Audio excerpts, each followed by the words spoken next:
What's up, YouTube? So, in this video, I just want to kind of talk about some of the Senior Bowl standouts just over the practices and the game itself. If I had to pick a quarterback, the only one that looked even okay is Malik Willis, and that's just because he's traits guy, big arm, athletic, but I think his mental processing showed that he still needs work, same with his accuracy. So, none of the quarterbacks, really. But starting at running back, I'm going to work my way down the roster. Keep in mind, too, like linebackers and DBs, I don't really watch until later in the process, really, and then I focus heavy on them. So, yeah, there's not going to be very many of them on this list.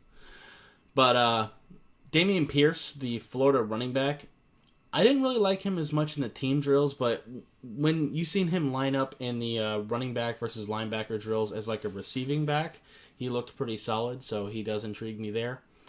Abram Smith, the running back from Baylor, is a guy that really impressed me in the team drills. If you watch those videos, you'll see me like regularly getting impressed just by his second effort yardage. And he seemed to have some pretty good vision as well. Rashad White, running back out of Arizona State. The team drills for him also looked pretty good. He seemed like he has some pretty good burst and vision. So definitely want to see him continue that. Tyler Bad, I still don't know how to pronounce his last name, but running back out of Missouri. He's a guy that also looked pretty good in team drills. He looks like a pretty decent blocker as well, and he seemed pretty impressive. But moving on to receiver, Calvin Austin, the wide receiver from Memphis, he just seemed very explosive and agile. Seemed to be a pretty damn good route runner. He did have some drops though in the wide receiver versus DB drills. So I would like to see him clean that up. Now it is kind of tough because we didn't really get to see it on day 3 and day 2. It was pouring down rain, but that's just unfortunate. But again, these aren't my final opinions on any of these players. I'm going to be continuing to watch film and rewatch film throughout the entire process. So just keep that in mind. Melton out of Rutgers is a wide receiver that I also was really liking. I think he can be a very good yak guy for you. I don't think he's necessarily the best route runner in the world, but he definitely has the quick feet to develop that skill. But I think he has the speed and agility to be a really good yak guy right now. So I am interested in him. Jalen Tolbert, the wide receiver from South Alabama, also had some pretty good reps on the wide receiver versus DB drills as well. As well as Khalil Shakir, wide receiver from Boise State. Same thing. He looked pretty good in the team drills and the wide receiver drills. Daniel Bellinger, tight end out of San Diego State. We're moving on to tight ends now. He seemed to be a pretty decent blocker, and he seemed like a pretty decent receiving option too. I seen him come back to the ball when his quarterback was scrambling, which is a nice trait to see. Jake Ferguson, tight end out of SMU, seems like a pretty good blocker with some receiving talent as well. Jeremy Rucker, kind of same thing. But by far, the tight end that stood out to me was Trey Mcbride. That dude looked impressive. Like every time I looked to see what Trey McBride was doing, he was taking care of business, whether that meant he was blocking even full-on defensive ends or being a good receiving option. I definitely think that Trey McBride was definitely the best tight end there, and probably my favorite offensive weapon. There's definitely some linemen that I like a little better, especially one in particular. We'll get to that. Jeremy Rucker, moving on to line now. I'm sorry, no, that's the tight end, my bad. Dylan Parham, I'm not sure. Memphis lineman, he looked pretty good. Definitely got to watch some more of his film before I have like a really good idea, but he looked pretty good in the O-line versus D-line drills. Trevor Penning out of Northern Iowa. Here's the thing, I didn't necessarily love him at the Senior Bowl practices, but I think he can be a really good player. I just think that they had him playing out of position. I know he's technically a tackle, but he definitely looks like he should be a guard to me. He definitely has the strength, he has the hands, but the problem is he just doesn't have the feet and the ability to move side to side quickly. but he can react very fast, and he's strong. So I think putting him at guard would be best. And I know a lot of people think that guard is just an inferior position. That is just not the case. Tackles and guards just have different skill sets. Tackles need to be able to move quickly side to side and have to have reliable hands and stuff like that. But they're not necessarily going to have to be as strong as the interior guards are because they're going up against more speedy edge rushers most of the time. But guards, you're up against 300-pound defensive tackles all the time, and they're much closer to you, so you have to be able to react quickly and get your hands inside fast. And I think in that setting, in a phone booth, I think Trevor Penning would be a much better player. So I did like the potential there. By the way, I purposely skipped my favorite lineman because I'm going to get back to it at the end. Cole Strange from UT Chattanooga, he was kind of up and down. He definitely had a little bit of inconsistency there, but at his best, he did seem like a pretty intriguing prospect that I need to really dive more into the film. But my absolute favorite offensive lineman and possibly my favorite player from the Senior Bowl was Ed Ingram from LSU. They had him play a little bit of center as well. I'm not really trying to have him play center. I mean, it is nice to see that he can do it, just in case, your team, whatever team drafts him, like their centers get hurt or something, and he's got to play it in an emergency. It's good that he has some experience there, I guess.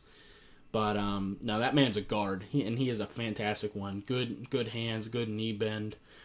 Even before the Senior Bowl, I already have my tape done. I don't know. I might have a video already out on him. If not, it'll probably be coming soon. I'm going to go more heavy on the draft prospects after the Super Bowl is over.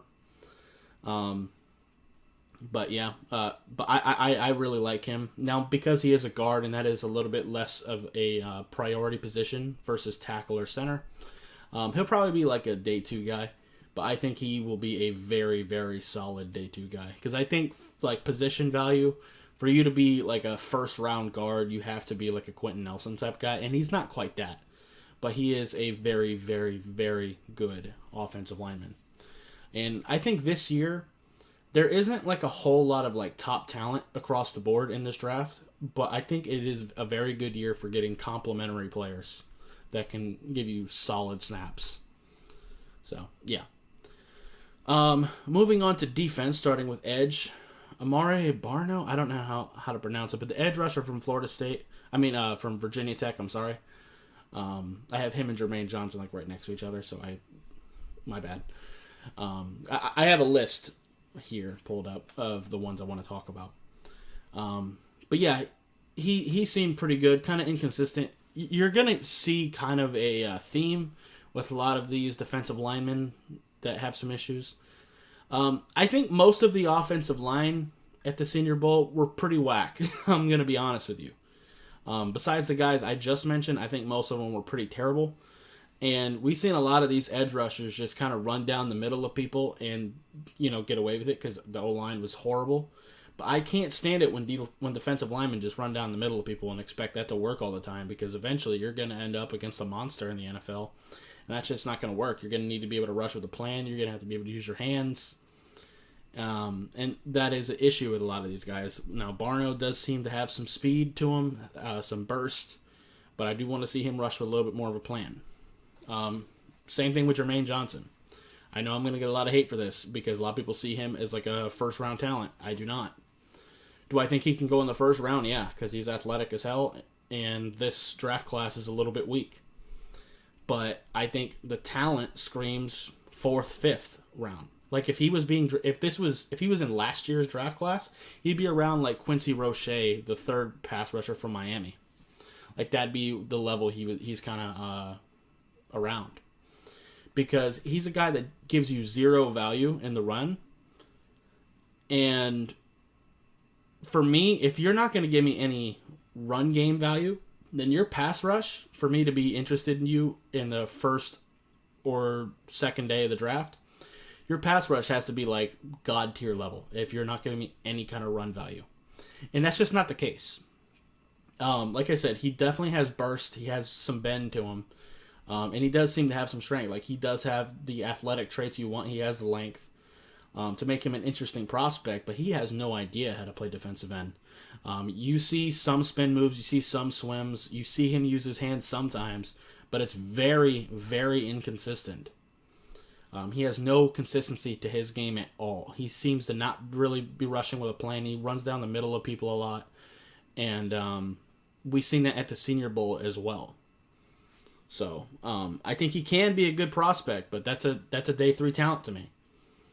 Now, again, with his hype and athleticism, and as well as this draft class being a little bit weak, I could see him going earlier than he should. But, Boye Mafe from Minnesota and Majai Sanders, kind of the same thing I just said about Jermaine Johnson, but I think like a tier down. Isaiah Thomas, same thing from Oklahoma. But getting on to the defensive tackles, which is where I think things get a little bit more interesting. Neil Farrell from LSU. I already thought he was going to be pretty good because I actually watched Neil Farrell last year. Because, as a junior prospect, I thought he was going to come out into the NFL draft, so I actually evaluated him last year. Now, again, I am going to have to rewatch the film to see how he's improved, but I seen him as like a solid one tech, like a solid nose tackle last year. And he's, at least from what I've seen at the Senior Bowl, I still have that opinion. So, yeah. Logan Hall, defensive tackle out of Houston, he seems like a damn good 3-tech. I haven't actually watched his film yet. I've only seen the Senior Bowl stuff. But he is a guy on this list that I am very interested in watching pretty soon. He seemed to be pretty decent with his hands, seemed pretty strong. I definitely have to watch some more tape on him to see exactly how he is. But he seems like a good 3-tech. Maybe 3-4 defensive end. I don't know. I got to see some more tape to see how his hands are and how his mental processing is before I can really give you a good idea on whether he can play 3-4.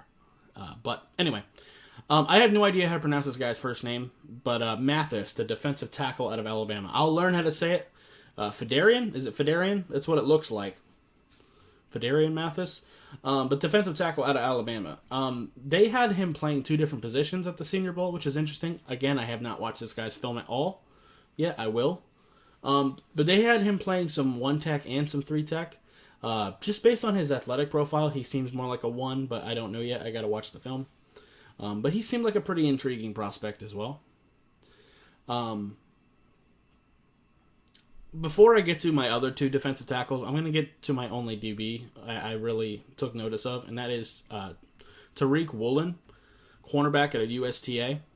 He seemed like he was pretty good in wide receiver DB drills, but again, linebackers and especially DBs kind of get pushed back. Now, I am probably going to watch linebackers a little sooner this year because I'm a Dolphins fan and we need linebacker bad. And I have watched some, but, But besides Ed Ingram, these 2 defensive tackles I'm going to talk about are possibly my favorite players in this entire thing. Perrion Winfrey from Oklahoma. I really, really liked him. I haven't watched his film yet, but literally every time he was doing something at the Senior Bowl, he was being effective. Like, every single time. He was tearing shit up. And I was very, very impressed. Seems like a very explosive, good hands 3-tech. And then Devonta Wyatt from Georgia, which is a guy I have watched film on. I haven't put a video out on him yet, but I'll get there. I don't think I have. Maybe I have. I don't know. I really like him a lot. And I already liked him coming into the Senior Bowl. It was a lot of fun seeing him and Ed Ingram go up against each other. Ed Ingram definitely won that fight. But I was already a fan of Devonta Wyatt as like a slashing 3-tech anyway, and the Senior Bowl just confirmed what I already thought. So, yeah. But for me, out of everybody, I think that Trey McBride, the tight end from Colorado State, Ed Ingram, the guard from LSU, Perrion Winfrey, the defensive tackle from Oklahoma, and Devonta Wyatt, the defensive tackle for Georgia. Those 4, I think, were my favorites from the Senior Bowl this year. And I don't think it's really close. So, anyway, I just wanted to kind of give my thoughts. So, yeah. Anyway, if you like this video, I appreciate hitting that like button. If you have any questions or comments in the comments down below, subscribe if you haven't already, and I'll see you next time. Bye, guys.